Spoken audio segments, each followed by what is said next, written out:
Hello everyone, bringing you a video today talking about these. And these are several examples of British Army issue stainless steel identity discs, which were used post Second World War. But in the context we're talking about these today, they're part of the late war jungle equipment. Of course, never used during the war, but intended for the continuing war against Japan in the Far East, which never transpired due to the dropping of the 2 atomic bombs. These specific identity discs were dug up by a group called Extreme Relic Hunters, and a member of the group called Dan McKay, got in touch with me recently and offered to send me some and asked if I would be able to do a video promoting their project. Now, the project's very, very interesting. These were uncovered at an old anti-aircraft site, according to my understanding. There's more information about the discovery on the website of the group, which of course there's a link to in the description. And after finding them, there's been a huge amount of effort put into basically getting these two veterans who would have been issued them. So they're stamped up with Second World War service numbers and to various units, as you can see here. Even from this small collection, there's a huge variety of different units. These were stamped up ready for men who would have been sent off to the Far East to continue the war against Japan once the war in Europe had been fought to a conclusion. So very, very interesting from that point of view, and I'll put some photographs in the video here. You can see the recovery process. There are, of course, more details on the website, but here we can take a brief look at the huge collection of discs that were recovered, just a small section of them here.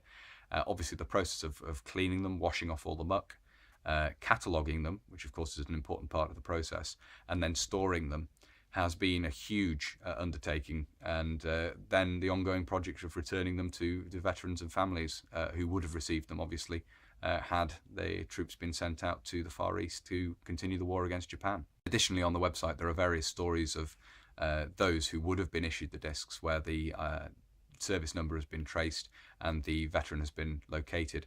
There are details of this on the website. So again, definitely worthwhile looking at if you have a few moments to spare. So as you can see, Dan and the team really had their work cut out there, cleaning, cataloguing and storing all of those discs. And I say the ongoing project to return these to people and families and so forth is a fascinating part of the whole project. Highly recommend checking out the website to see more about that. Talking about these a little bit more in terms of design, obviously stainless steel with a nylon cord. You can see here a length of the nylon cord that Dan also provided me with to go with the complete set, the two discs there together. Nylon cord was chosen in preference to a chain for two reasons. It seems that some forms of chain were found to irritate, and also it was found that American dead and wounded were actually having their identity discs removed for the chains. The Japanese took them as trinkets, and none too gently at that. So the nylon cord was seen as being preferable from that point of view as well. Obviously stainless steel because it's durable and didn't have the problems associated with aluminium of corroding in salt water.